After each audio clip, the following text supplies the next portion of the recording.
I'm the Director of Interactive Content here at the CBC. I focus on entertainment programming, trying to build out the experience of an individual show beyond just that broadcast. Our biggest example of that in the fall was Over the Rainbow, where we did a whole lot of really innovative stuff that you'll hear probably a little bit later about from Paul and Rose. It was a really great experiment, and again, we'll talk very frankly about some of the learnings there if you'd like.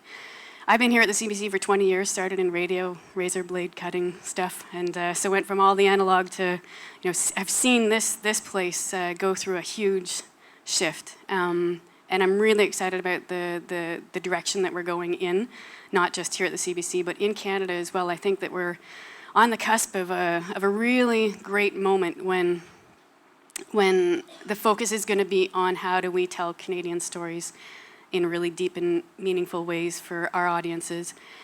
And I know there's a lot of Americans that have come as well, and that's also meaningful for you guys too, because I think we approach these things from a slightly different point of view. We have some great opportunities here in Canada with funding agencies like the CMF and the Bell Fund. So we actually get to take advantage of that funding, so it's not necessarily driven by sponsorship opportunity or dedicated or driven by that. So we've been able to maybe stretch our muscles in slightly different ways.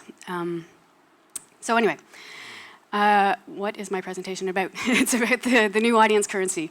So I've been thinking an awful lot about the new ways that we have to engage with audiences beyond the 44 minutes or the 22 minutes that are on that TV screen to remain relevant. And in Canada, again, because that's my focus, it's a really big challenge, because the more and more that people are making their choices about their entertainment consumption based on what their friends are talking about, and the more and more of that noise being driven by, talking about Game of Thrones and big American shows that we can't possibly, make our shows be as noisy as those. How do we make deep, engaging, meaningful experiences so we're not forgotten in that big stew of other entertainment options that people have? So we're at the point of a curse of plenty. As now I'm stepping back into like the entertainment consumer point of view.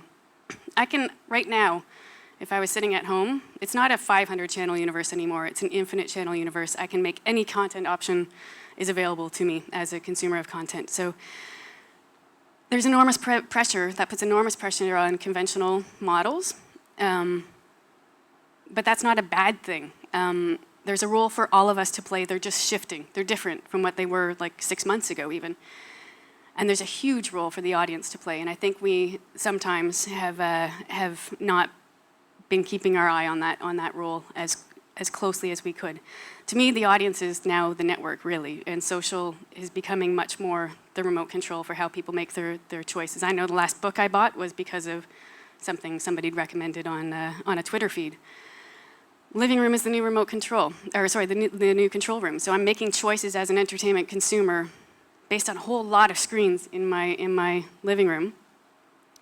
And we're not just talking, like I know the jargon now is like the second screen, there's third screen, there's fourth screen.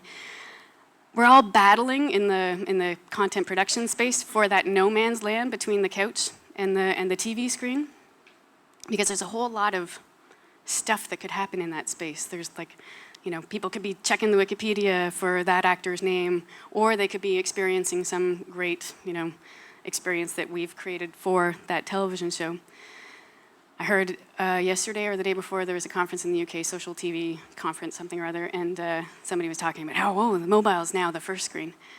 Maybe, maybe that's true, but the big thing that I'm starting to think about is, so we've got the space between the couch and the television screen, but then enter something like Google Glasses, which are really goofy looking, I know that, but the power of something in your smartphone sitting right on what look like glasses, and being able to make option choices out of all of the infinite options around you at any moment in time while you're wandering in the universe. Now it's not just about the couch to TV screen, but I'm walking around and I'm like, oh, I want to see that concert, or I want to see that show. I'm making all my choices, and it's all like, it's basically scheduling my life for me as I'm.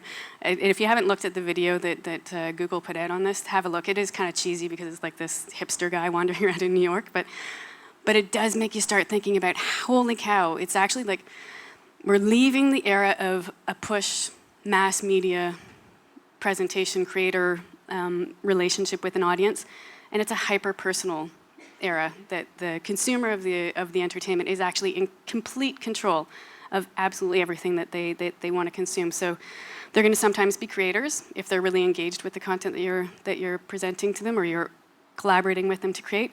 They're going to be a passive viewer. That's going to be ongoing. I'm sure there's going to be lots of stories that's how people want to engage with it, by being passive.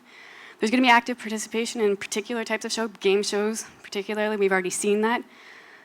Your audience is actually your marketer in really powerful ways now, and they're always going to be scheduling their own entertainment consumption. So my point of view is that we need to start casting the audience. We've got to think about it that way, where we have to give them a role. And right now, that's very focused on let's cast them so that they're going to come and watch our television show. And this is, again, Over the Rainbow is the example you'll hear a little bit throughout the day. But there's a whole lot of other ways that your audience can actually play a role. And it's not about how big that audience is, but it's how you use it and how they use you. I'm going to talk for my last 2 slides. I know I'm almost out of time. What Over the Rainbow taught me was you can have a show. Over the Rainbow had a smaller audience than we'd hoped. Around, I think it was 650,000 average. About 2 to 3 times lower than one of our big shows, Dragon's Den.